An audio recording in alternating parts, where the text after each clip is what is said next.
My parents didn't just skip my wedding. They tried to humiliate me in front of everyone because I was marrying a security guard.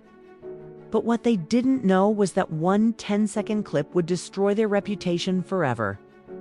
I used to think my parents loved me unconditionally.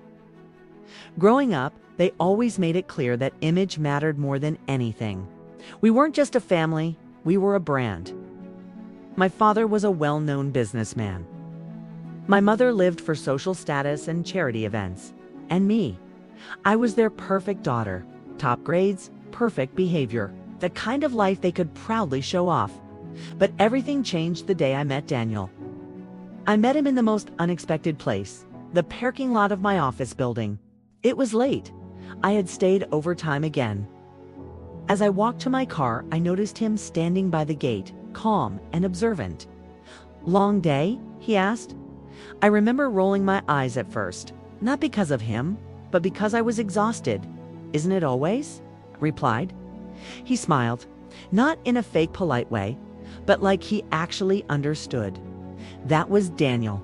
He wasn't flashy or rich. He was a security guard. And somehow he was the first person who made me feel seen. We started talking more, then coffee, then late night walks. Daniel wasn't just kind, he was grounded. He once told me people who need status to feel important usually don't have anything real inside. That line stayed with me. I didn't tell my parents about Daniel at first. I knew how they'd react. To them, relationships weren't about love, they were about alliances. Eventually, I couldn't hide it anymore. One night at dinner, I finally said it. "I'm seeing someone." My mother smiled immediately. "Oh, what does he do?" "What does he do?" I took a breath. "It's a security guard."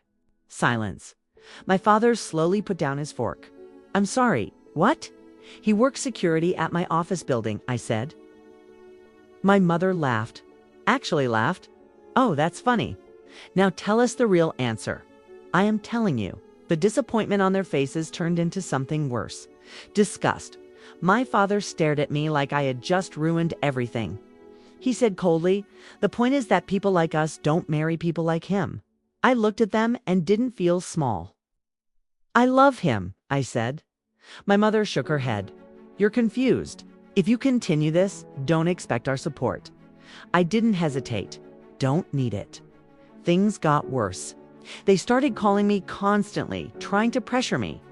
Then they invited me to a family dinner. But when I arrived, I realized it was an ambush.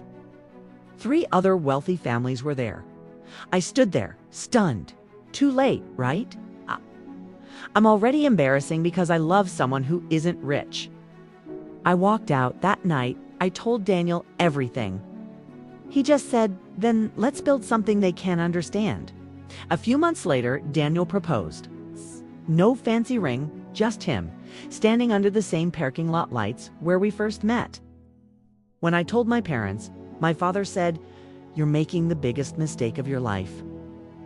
I replied, "I'm making my own decision." My mother crossed her arms. "If you go through with this, don't expect us at the wedding." That hurt, but I refused to show it. The day of the wedding arrived. It was small, simple, but it was real. As I stood there, I still hoped they'd show up. But they didn't. Instead, whispers started spreading.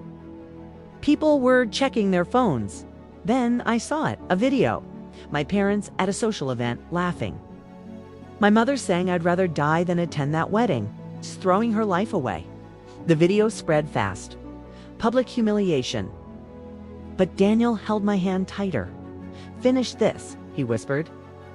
After the ceremony, Daniel's friend showed us a different video. Short, just 10 seconds. Then it clicked. It was my father, accepting money illegally. My mother talking about manipulating charity funds for personal gain. My heart stopped.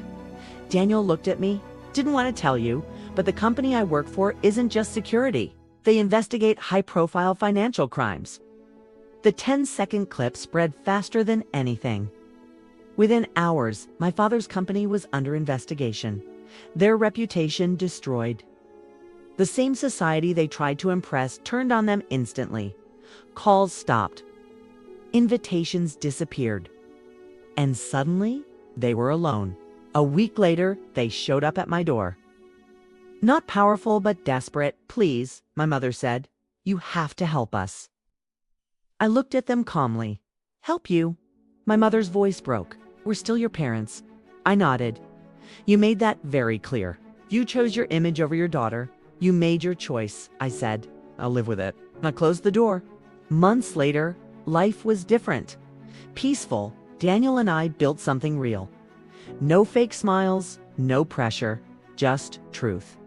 In the end, they didn't lose their reputation because of me. They lost it because of who they really were. The truth always finds a way out.